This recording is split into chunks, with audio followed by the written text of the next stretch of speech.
All right, you guys, I wanted to show you very quickly how you're going to do the experiment for your animal eye drawing. So first thing you will need is your resource image. This will be printed off in color for you. I'm going to do a giraffe as my example. And you will also need a piece of paper. This is actually watercolor paper that I've just folded into 4 equal sections and then open it back up.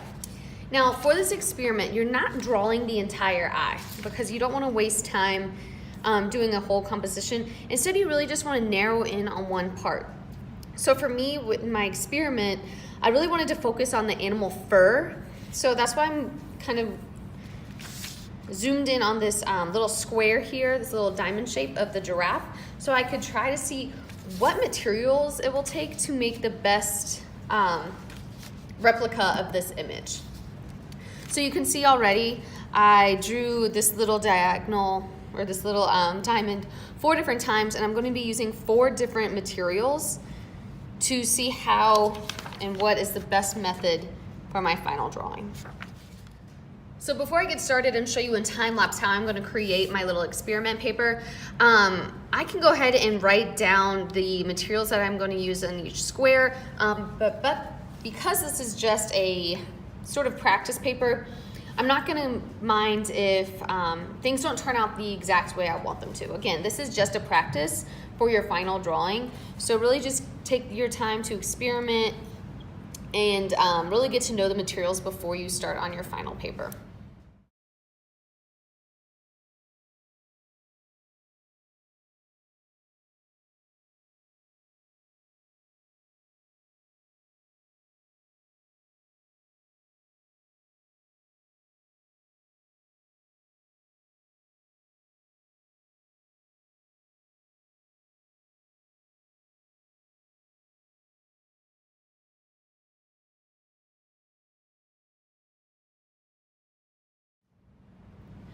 Now, I wanted to show you this as kind of a halfway point. I'm almost finished with my experiments, and I'm really liking the way the marker and water and the chalk and colored pencil is looking.